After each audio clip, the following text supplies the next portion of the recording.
You'd think discovering you're not your grandmother's biological granddaughter would come with some sort of warning. A crack in the foundation, a weird look from a family member, anything. But for me, it came as a neatly printed PDF in an envelope Julia handed me across the kitchen counter. "Don't take it personally," she said, not even meeting my eyes. "It's just the facts. Facts. Like that word could make this sting any less." I stared at the results, hands trembling, reading and rereading the lines I didn't understand but somehow felt. Probability of grandparent-grandchild relationship, 0.00%. My vision blurred. The paper shook in my hands. Julia just stood there, sipping her espresso like we weren't standing in the ruins of everything I thought I knew. I should have known something was off. Julia was never the type to let things happen organically. She planned. She maneuvered. She didn't suggest we take DNA tests. She insisted, said it was only fair, since Grandma Eleanor's will specified her estate would go to the biological grandchild. A strange clause, yes, but Eleanor was a strange woman, sharp as a blade and twice as dangerous. She didn't do anything without purpose. So I went along with it. I trusted Julia. That was my first mistake. We'd both lived very different lives under the same roof. Julia, tall, poised, always with a perfect blowout and the right people on speed dial, was our father's pride and our grandmother's project.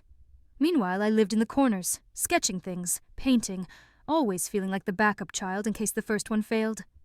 But I never resented her. Not really. Not until that day. After she handed me the test results, everything shifted. Julia's warmth evaporated like it had only ever been for show. She told me, with the gentleness of someone delivering a weather forecast, that she would be moving into Eleanor's estate immediately. "There's just so much to manage, Claire," she said. "It's not personal. It's business." I wanted to scream, to ask her how she could be so calm, so surgical, while slicing me out of my own life. But I couldn't find the words. I nodded. I went home, and I cried for hours. Because it wasn't just about money. It was about being erased. Like I'd been a guest in this family all along, and now the truth had come to collect. But then things got weirder. Julia wasted no time. Within a week, she had realtors coming in and out of Eleanor's grand old estate like vultures. Priceless antiques were appraised, paintings removed, rooms stripped. She was moving like she'd had this plan in her back pocket for months. And maybe she had. Meanwhile, I was left to wander through the fragments of my own confusion. Our parents didn't say much. Too stunned, too ashamed, maybe. Dad couldn't look me in the eye. Mom just cried behind closed doors. No one questioned the DNA results. Not even me, because who would forge that? It seemed too extreme, too impossible. Still, something didn't feel right. I couldn't explain it, but my gut screamed at me every time Julia smiled. Every time she brushed off my presence like I was a lingering scent. She couldn't wait to clear. Something about the way she took control of everything, with speed, with confidence, felt rehearsed. I needed space. And strangely, Julia gave it to me. She allowed me access to the attic, saying it was too cluttered to bother with. It was the only part of the estate untouched by her flurry of liquidation. So I went up there, partly to feel close to Eleanor, partly because I didn't know what else to do with myself. That's when I found it. A fireproof safe, wedged between dusty trunks and moldy boxes. Thick black letters on the lid read, "For Claire, do not trust anyone." At first I laughed. A nervous, broken sound. Was this some joke? A coincidence? But then I saw the handwriting. Sharp, slanted, unmistakable. My grandmother's. My heart pounded as I knelt down, pried it open, and found a single envelope with a USB stick inside. And a note. "If you're seeing this, something has gone wrong." I took it home. Hands trembling, I plugged it into my laptop. The screen flickered. And then there she was. Eleanor Walsh. Aged pale, but unmistakably fierce. Sitting upright in a velvet chair like a queen in exile. Her voice was raspy but clear. Claire, if you're watching this, it means Julia made her move. I stopped breathing. She continued. I always suspected she might try something, but not like this. Not this far. My skin went cold. I need you to listen carefully, because you may be the only one left who can fix this. And that's when the screen glitched. Cutting to black. I screamed. And then something even stranger happened. When the video resumed, Eleanor's eyes were wet. Her voice cracked. There's something I never told anyone, not even your father. The air in the room changed. I felt it in my bones. She leaned forward, eyes burning into the camera. Julia, so might not be my biological granddaughter. Years ago, your father came to me, told me something in confidence. I never forgot, and I never trusted Julia after that. I was shaking. That's why I put that clause in my will, to uncover the truth, not because I didn't trust you, Claire, but because I knew Julia would lie. The video ended.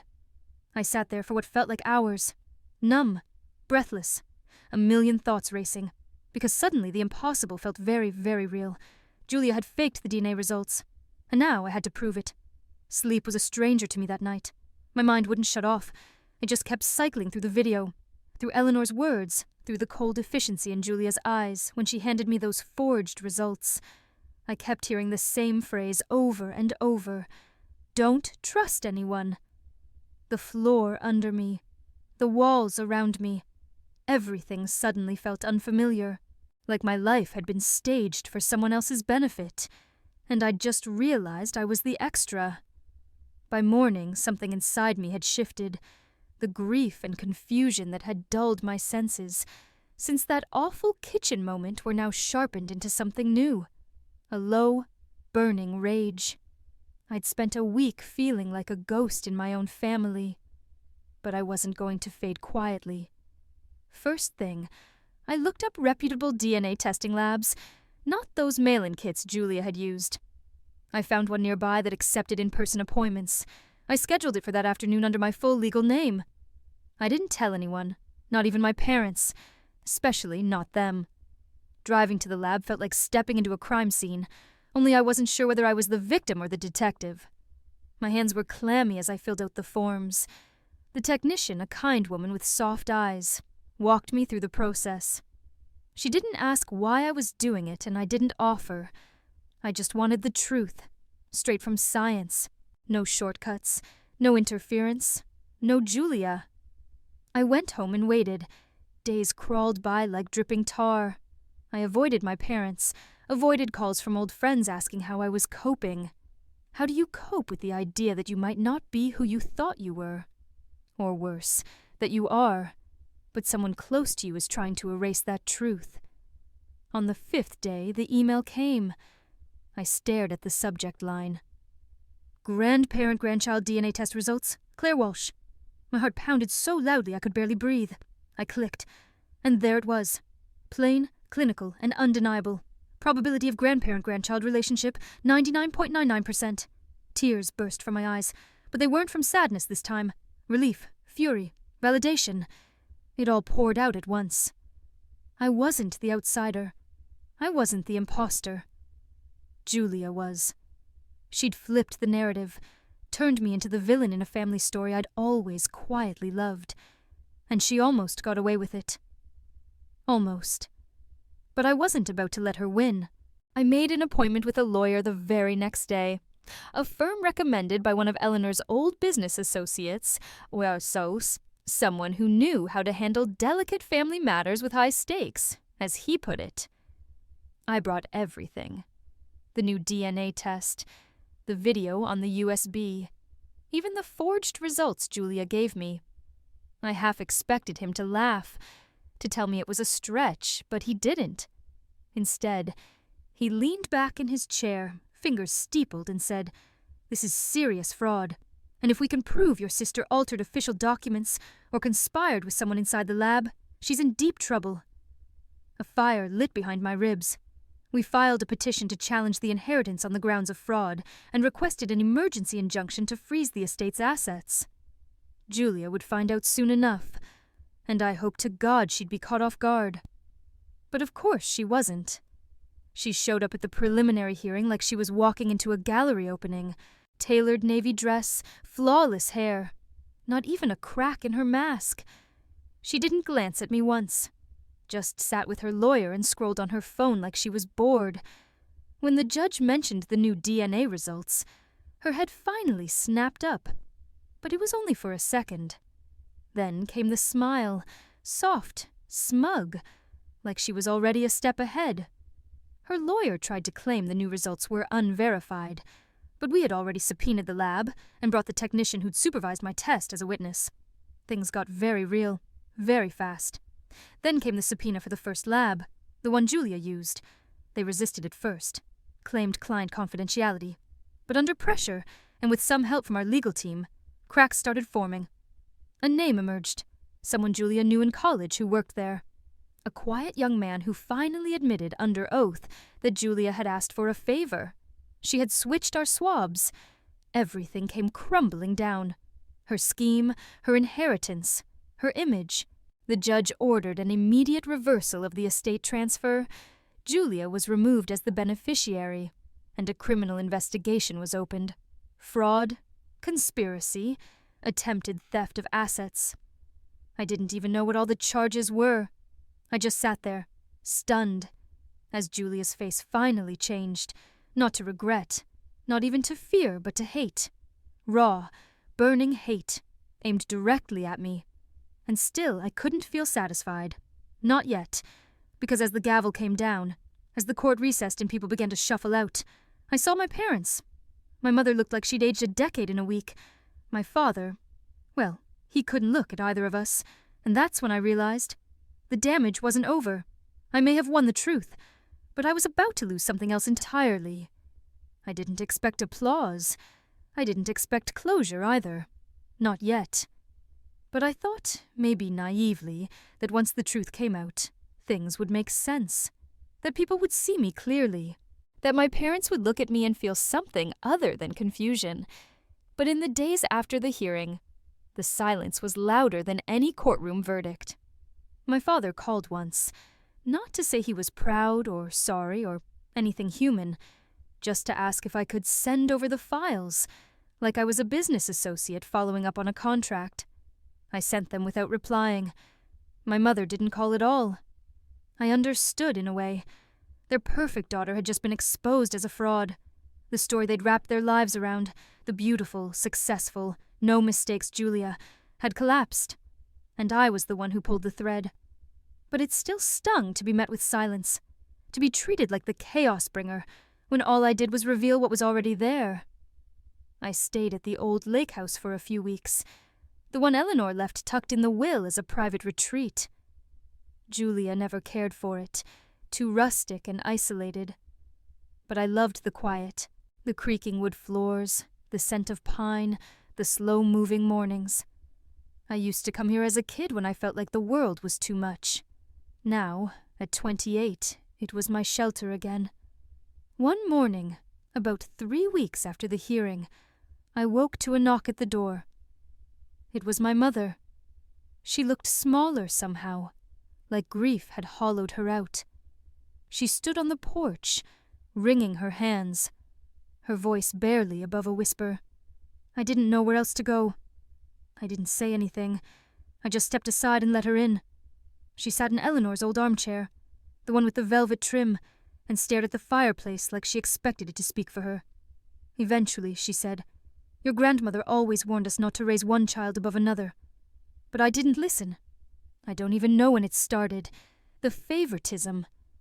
Julia was just easier. She fit into the world in a way you didn't." I wanted to scream. Do you know how that felt? But I didn't. I let her talk. She told me once, she continued, that love isn't measured by ease, but by effort. And I didn't put enough effort into you. I let Julia take the spotlight and left you standing in the dark. The words were heavy. Honest. But not enough to erase the years. The birthdays where Julia got the attention. The holidays where my successes were ignored in favor of her newest promotion or designer purchase. The time they forgot to come to my art show because Julia had a brunch. She faltered. I don't know how to fix this. I didn't have an answer for her. Maybe there wasn't one. Maybe some wounds didn't close neatly. But before she left, I asked one question that had been haunting me. Did you ever suspect that Julia might not be Dad's biological daughter? She froze, then slowly nodded. There were whispers, things your father said when he drank too much, but we never tested it, never wanted to know. And Eleanor, she always had her doubts, but she stayed silent. For peace. Peace. It was such a hollow word now. Peace built on lies was just a fragile glass house waiting to shatter. That night, I sat by the lake, watching the water reflect the stars, and felt something shift again. Not anger this time, and not even sadness. Just weight. The weight of legacy, of truth, of everything Eleanor carried and left behind. She knew this would happen, that Julia would try to twist the truth, that my parents would be too afraid to look at the cracks, and she trusted me to hold the truth, to protect it. A few days later, I received a package from the lawyer, a final addendum to Eleanor's will, marked, to be delivered only upon verification of fraud. Inside was another letter and a deed. The letter was short, her handwriting sharp but warm. Claire, if you're reading this, you've done what I couldn't. You've held the line. This estate, every piece of it, the money, the properties, the legacy. It's yours now. But more importantly, so is the story. Don't let Julia rewrite it again. And never forget who you are. I saw you. Always. I cried for an hour after reading that. Not because of the inheritance, or even the vindication, but because someone finally had seen me without conditions. But just when I thought the dust was settling, I got another knock on the door. This time, it was Julia. Her hair was a mess, makeup smeared, clothes disheveled. Not the poised woman from court, not the golden child, just a woman who looked like she was free-falling. You need to hear me out, she said, her voice trembling, and I let her in. Because sometimes the most dangerous stories begin not with betrayal, but with the apology that comes after. The moment Julia stepped over the threshold, it felt like the temperature in the room dropped 10 degrees. She didn't ask if she could come in, and I didn't offer her a seat. We stood facing each other in the living room, two sisters who had once shared secrets and now stood buried in lies. She looked thinner, her face gaunt, her usual gloss gone. Her designer coat hung awkwardly on her frame like it didn't recognize her anymore. For a second I thought she might break down, cry, apologize, but she didn't. She stood there breathing heavily, her eyes flicking around the room as if trying to find the version of me she used to control. You don't understand what you've done, she said, voice hoarse. I raised an eyebrow. What I've done? You've destroyed everything. My life, my career. Mom and Dad won't even answer my calls. Her voice cracked then, and I saw the anger bubbling underneath. You think you're the victim, Claire, but you've just burned this family to the ground. I laughed, a sharp, involuntary sound that came from somewhere deep and exhausted. You faked DNA results, Julia. You stole my inheritance. You manipulated everyone around you and expected no consequences. What did you think would happen? She didn't answer right away. Her mouth opened and closed a few times before she finally whispered, I didn't think it would go this far. That was the thing about people like Julia. They always underestimated the aftermath. They played with matches, convinced the fire would never reach them. I should have told her to leave, should have ended it there. But something held me still. A part of me needed to know why, needed to hear it from her lips, not just through court documents and confessions dragged out under oath. So I asked, why did you do it? Julia looked at me like the question itself was absurd. Because I deserved it. The air left my lungs. I was the one who stayed, she continued. I was the one who followed the rules, who got the grades, who didn't embarrass the family. While you were off chasing art projects and having meltdowns, I was building a real life. I was the one they depended on. And that makes fraud okay. I shot back, stunned by her arrogance. No, she admitted. But it made it necessary. She started pacing then, like she couldn't contain herself. When grandmother added that clause, I panicked. I didn't think she'd actually go through with it. But the more I thought about it, the more I remembered the things Dad said when he was drunk. The way she looked at me sometimes. I knew I wasn't hers. Not biologically, but I was her legacy. I was the only one who made her proud. Until she saw through you, I said quietly. Julia flinched like I'd slapped her. She never loved me. Not like she loved you. And when I saw that clause, I knew. She was trying to cut me out. That stupid DNA test was her weapon. I stared at her, trying to recognize the sister I once adored in this mess of jealousy and entitlement. But all I saw was someone who couldn't accept a life that didn't center around her. And what? I asked. You thought if you could fake the results, no one would ever find out? That I'd just disappear quietly. I thought you'd believe them, she said. You always did before. You always backed down when I told you to. That was true. For most of my life, I'd let Julia control the narrative. She was always louder, more confident, better at convincing people she was right. And I, quieter and more introspective, just slipped into the background. It took Eleanor's death, and her final gift, to finally drag me out. Julia's eyes suddenly welled with tears, and for a moment I saw the child in her, the one who used to braid my hair and crawl into my bed during thunderstorms, the sister I used to know. I didn't want to lose everything, she said, her voice trembling. I panicked, and now I've lost everyone. A long silence stretched between us. And then she said the words I never saw coming. I need money. I blinked, stunned. You what? She didn't even look embarrassed, just tired. They froze my accounts after the charges were filed. The legal bills, the media. I'm drowning, Claire. I have nothing. My mind reeled. After everything. After the lies, the betrayal, the courtroom unraveling. She had the audacity to ask me for help. I don't need much, she added quickly. Just enough to get by until I can fight the charges. Please. I'm your sister. I looked at her then. Really looked at her. The desperation. The entitlement still flickering under the surface. The belief that I, the girl she tried to erase, might still save her. And I realized she hadn't come to apologize. She'd come to survive. I opened my mouth to respond, but then the doorbell rang again. Julia froze. I wasn't expecting anyone, I said slowly.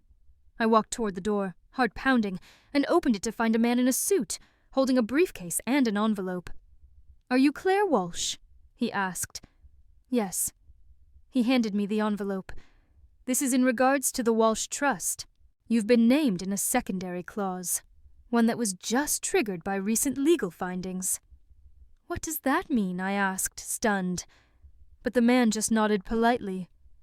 I suggest you read it. Immediately. And as I closed the door, Julia watching me like a hawk, I had the sickening feeling that this story, our story, wasn't over yet. I didn't open the envelope right away. My fingers hovered over the edge, my pulse thudding hard enough to make me dizzy. Something about the man's tone, polite but urgent, like he knew what he had just handed me would crack open the floor beneath my feet, made my stomach twist. Julia was still standing in the living room, and I could feel her eyes on my back like knives. What is it? She asked, her voice barely above a whisper. I turned to face her, clutching the envelope against my chest. Something from the trust. A secondary clause. He said it was triggered recently. Her face paled. That can't be. The will was finalized. The estate was settled. There shouldn't be anything left. I raised an eyebrow. Funny. That's exactly what you said about the DNA. She winced, but I didn't wait for a response.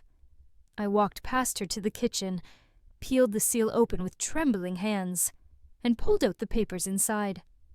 The letter was from Eleanor's legal team. At the top, stamped in red, were the words, Confidential Addendum, to be released only upon confirmation of fraud or legal tampering. My breath hitched. As I scanned the first few lines, my knees nearly buckled. The letter explained that Eleanor had anticipated a scenario in which her will might be tampered with, especially the clause about her biological heir. In the event that such tampering was proven in court, she had arranged for a second trust to be revealed, one that wasn't just about inheritance, but about truth. Enclosed with the letter was a list of safe deposit boxes, keys, and passwords. Eleanor hadn't just left behind money. She had left behind evidence, records, letters, and journals that she had kept hidden for decades. And now, all of it was mine. There was also a postscript written in Eleanor's unmistakable cursive. Claire, if you're reading this, then you've done what I prayed you would. Protected what's rightfully yours.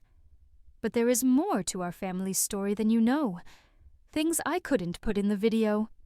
You deserve the whole truth. Not just about Julia, but about your parents, and me. Go to the bank, read everything, and know that I always loved you, even when I couldn't say it out loud. I sat down hard at the kitchen table, the letter fluttering to the floor. The air in the room felt too thick, my mind racing in every direction. I wasn't prepared for this, for more secrets, for whatever Eleanor had locked away all these years.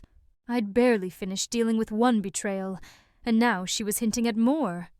Deeper, older betrayals, buried beneath polished family portraits and awkward holiday dinners. "What's in the letter?"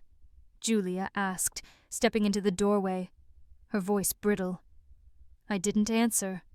I just stared at her, realizing I had a choice. Tell her what was coming, or shut her out the way she had done to me. "Claire," she pressed, stepping closer. "You owe me at least that much." I looked at her, truly looked, and saw the panic returning. Not because she feared the consequences, but because she feared being left out. Even now, after everything, she still believed she was entitled to answers, to control, to a seat at the table. "No," I said, my voice firm. "I don't owe you anything." Her face twisted, the hurt morphing into rage in an instant. "So that's it? You're going to play Queen of the Castle now? You think you're better than me because grandmother picked you?" "She didn't pick me," I snapped. "She protected me. From you." Julia's hands clenched into fists. "You self-righteous little—" "Get out." She froze.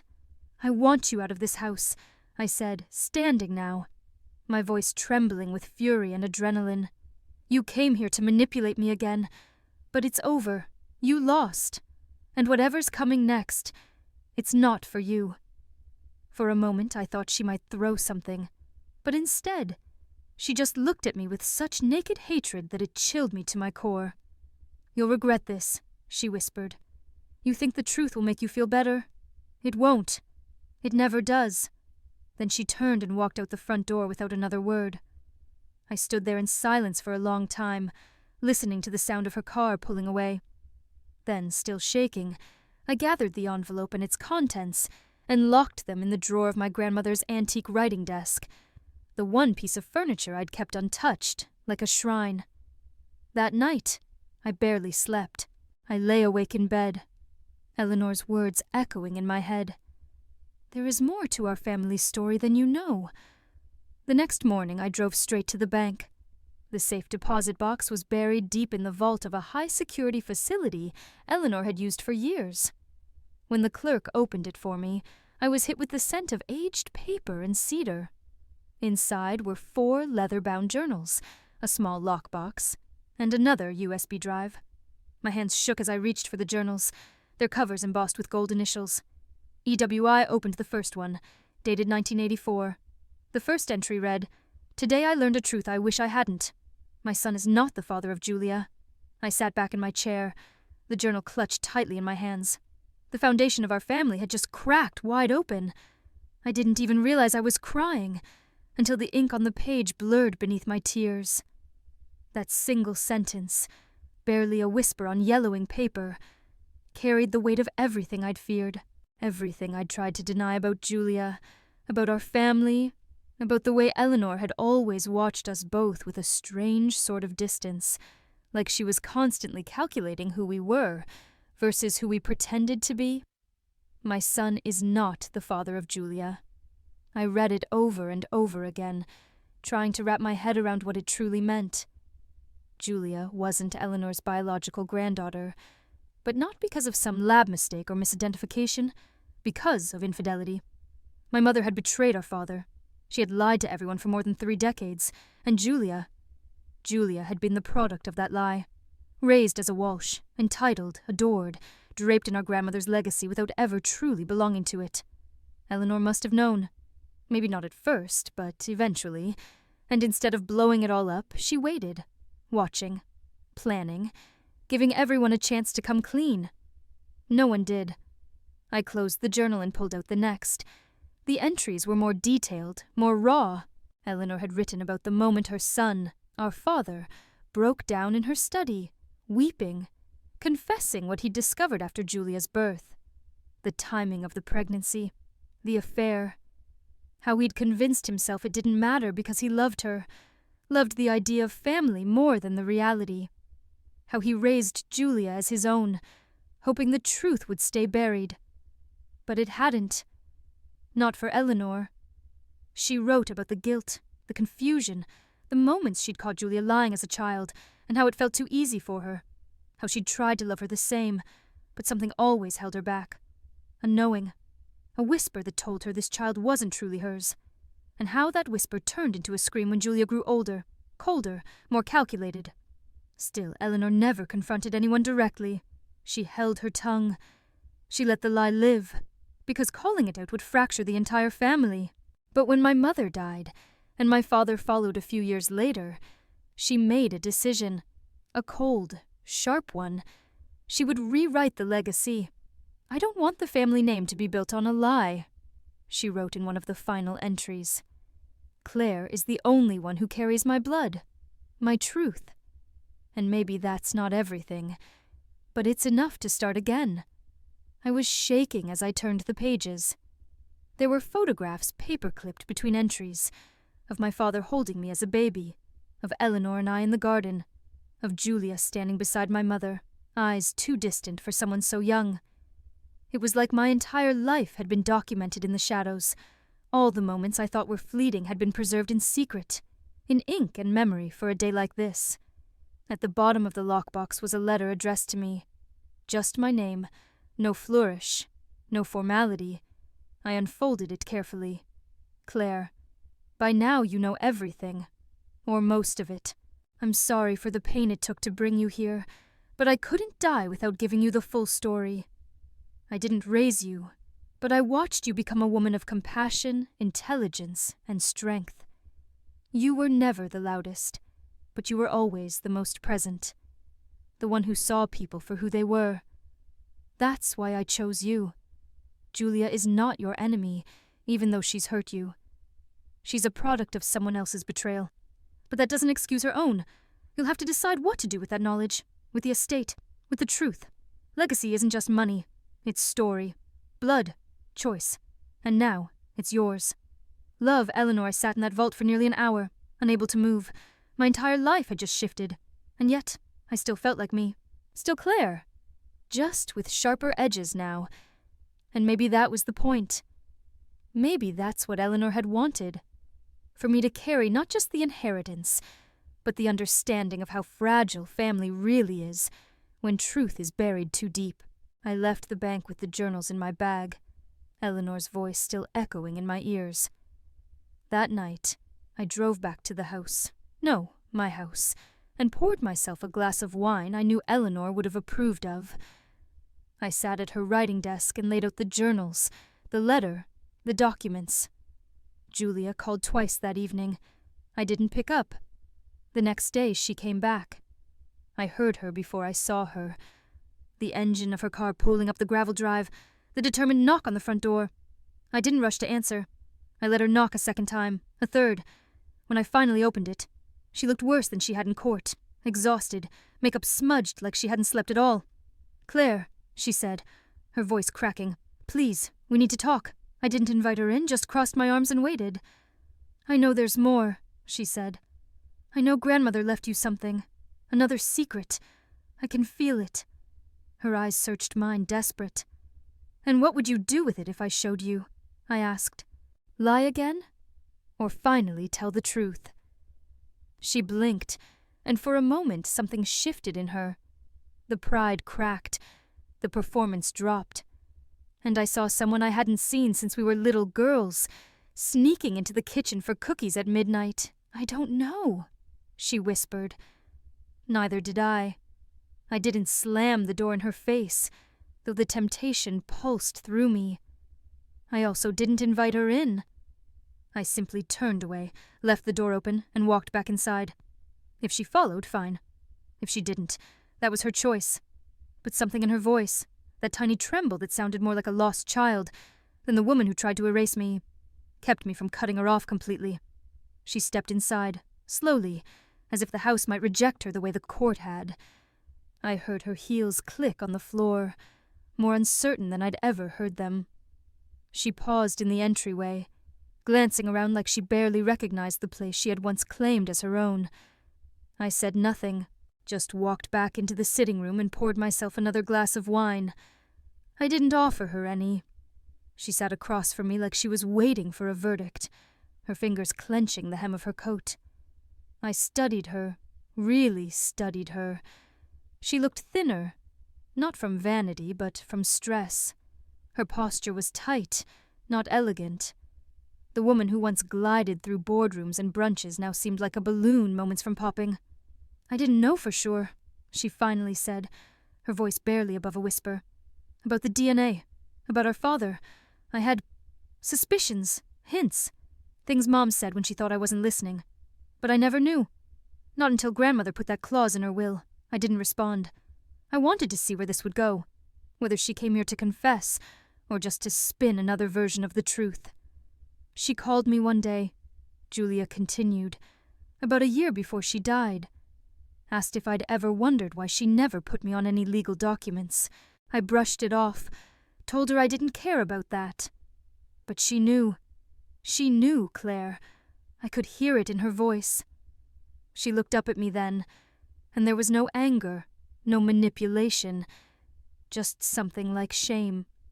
When she passed and I saw that clause, I panicked, she admitted.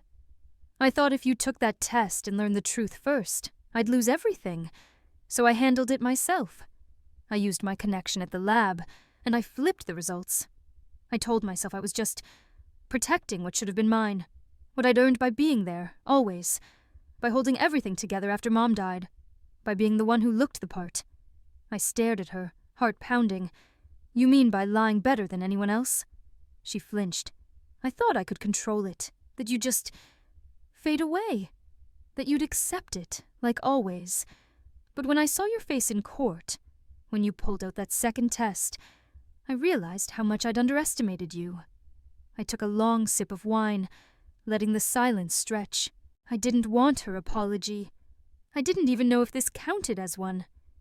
You always thought I was weak, I said finally, because I didn't fight like you, because I didn't crave the spotlight or manipulate people. But I was never weak, Julia. I just didn't need to win like you did. She swallowed hard, her voice raw.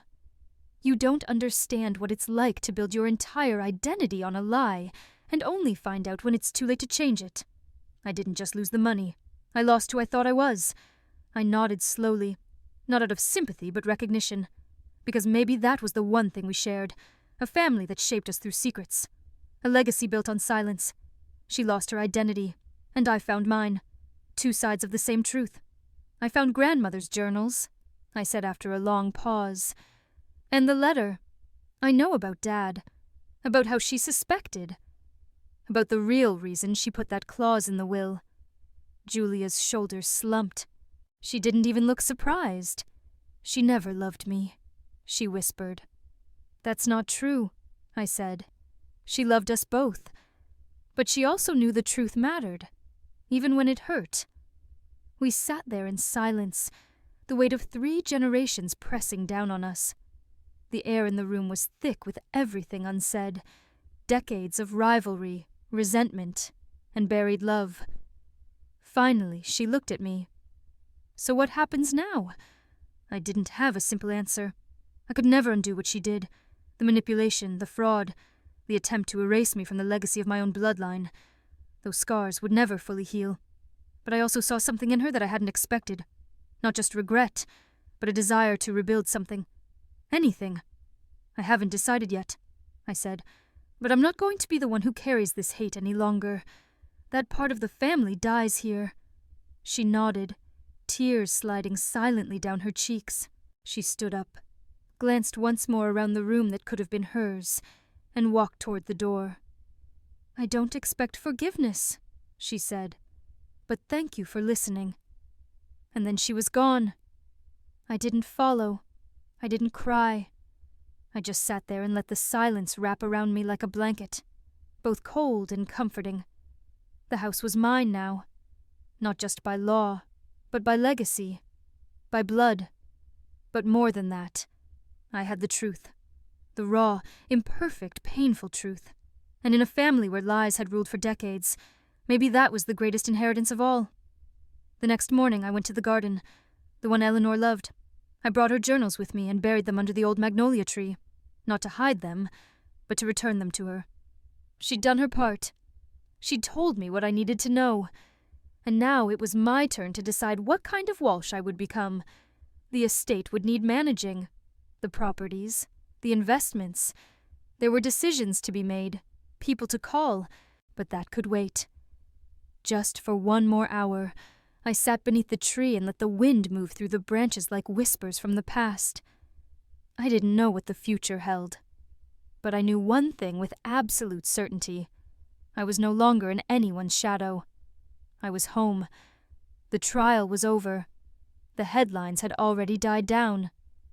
Heiress exposes sister's $8 million fraud scheme had once topped every major outlet, but by now the world had moved on, except for the people directly affected. Us. Julia's sentencing didn't come with handcuffs, but it came with something far more permanent: social death. Her name was a stain now. Her career in high-end property consultancy collapsed overnight.